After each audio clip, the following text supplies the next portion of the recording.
தேவன் அன்பாகவே இருக்கிறார். தேவன் அன்பாக இல்லை, அன்பாகவே இருக்கிறார். நான் சொல்லுகிறேன், தேவன் உங்கள் மேலே அன்பாகவே இருக்கிறார். மனிதன் எந்தவித காரியத்துக்கும் அடிமைப்பட்டு கிடக்க வேண்டும் என்று தேவனால் உருவாக்கப்பட்டவன் அல்ல. நம் ஒவ்வொருவரையும் கர்த்தர் ஒளிமயமான எதிர்காலத்திற்கென்று, நல்ல வாழ்க்கைக்கென்று அழைத்திருக்கிறார் என்பதை ஒருபோதும் மறவாதிருங்கள்.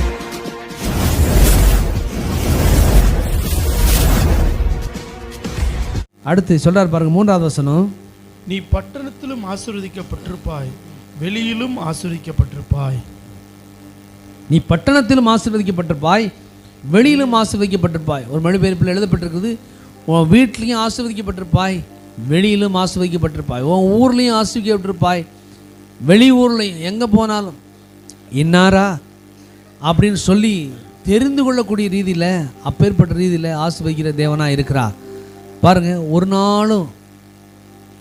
ஒரு நாளும் கர்த்தர் நம்மை கீழாக்குற தேவன் அல்ல, வாலாக்குற தேவன் அல்ல, தலையாக்குற தேவன். பாருங்க, பட்டணத்தில் வெளியில் போகும்போதும் அவருடைய ஆசீர்வாதத்தை கொடுக்கும்படி விரும்புகிறார், வீட்டில் இருக்கும்போதும் ஆசீர்வாதத்தை கொடுத்து அவனை நிறைந்திருக்கும்படி விரும்புகிறார். பாருங்க, அப்போ யானையை சொல்கிறாங்க, இருந்தாலும் 1000 பொண்ணு, இறந்தாலும் 1000 பொண்ணுன்றாங்க. எனக்கு தெரியல, ஆனால் இந்த மனுஷன் வீட்டில் இருந்தாலும் ஆசீர்வாதம், வெளியில் போனாலும் ஆசீர்வாதம்.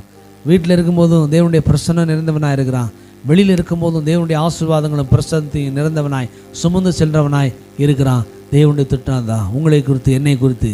வீட்டில் இருக்கும்போதும் தேவனுடைய ஆசீர்வாதத்தினால் நிறைந்தவர்களாய், தேவனுடைய சுகத்தினால் நிறைந்தவர்களாய், தேவனுடைய தயவினால் நிறைந்தவர்களாய், தேவனுடைய ஞானத்தினால் நிறைந்தவர்களாய், தேவனுடைய பிரசன்னத்தினால் நிறைந்தவர்களாய் வீட்டுக்குள்ளே நம்ம இருக்கிறோம்.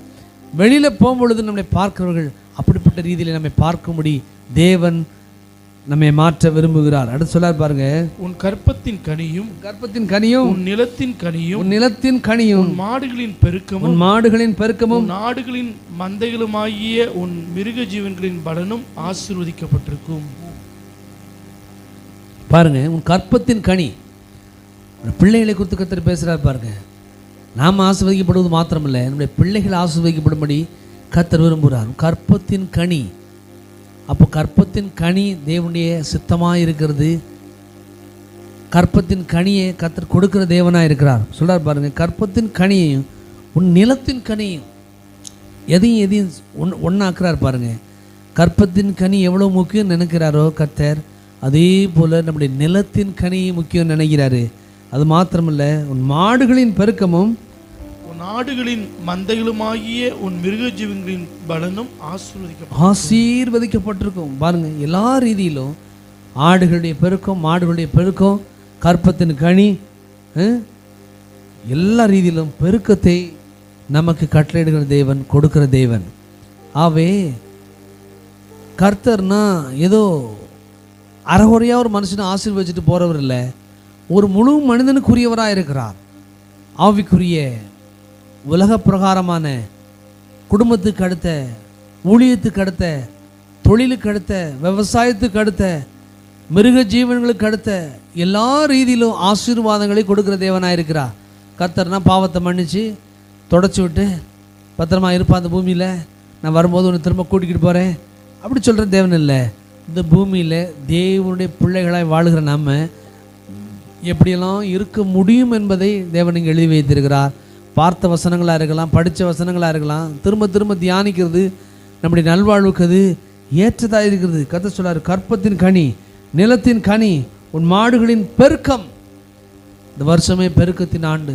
மாடுகளின் பெருக்கம், அது மாத்திரமில்லை, உன் ஆடுகளின் மந்தைகளும் ஆகிய உன் மிருக ஜீவன்களின் பலனும் ஆசீர்வதிக்கப்பட்டிருக்கும். சபிக்கப்பட்டிருக்காது, தாழ்ந்து போயிருக்காது, வத்தி போயிருக்காது, வாடி போயிடாது, ஒன்றெல்லாம் போயிடாது, எல்லாம் ஆசீர்வதிக்கப்பட்டிருக்கும். ஆசீர்வதிக்கப்பட்டிருக்குன்னா எல்லாம் பசுமையாக இருக்கும், எல்லாம் நிறைவாக இருக்கும், எந்த குறைவும் இல்லாமல் உன் மாடு இருக்கும், ஆடு இருக்கும், உன் பிள்ளைகள் இருப்பாங்க, உன் மிருக ஜீவன்கள் இருக்கும், உன்னுடைய தொழிற்சாலைகள் அப்படி இருக்கும், எல்லா நிறைவும் நிறைந்ததாய் அது இருக்குன்னு கர்த்தர் சொல்லாரு. அடுத்து சொல்லாரு, உன் கூடையும் மாப்பு செய்கிற உன் தொட்டியும் ஆசீர்வதிக்கப்பட்டிருக்கும். உன் கூடையும் மாப்பு செய்கிற தொட்டியும் ஆசீர்வதிக்கப்பட்டிருக்கும். பாருங்க, நம்முடைய சமையல் அறையை குறித்து கூட கர்த்தர் அக்கறையுள்ள தேவனாக இருக்கிறார்.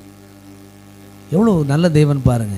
குடும்பம்னா அந்த தலைவனை நினைக்கிறாரு. கர்த்தர் தலைவன் அவர் கீழே வைத்திருக்கிற அந்த ஆண்மகனை நினைக்கிறாரு, அந்த குடும்ப தலைவியை நினைக்கிறாரு, பிள்ளைகளை நினைக்கிறாரு, மாடுகளை நினைக்கிறாரு, ஆடுகளை நினைக்கிறாரு. அது மாத்திரமில்லை, மிருக ஜீவனை நினைக்கிறாரு.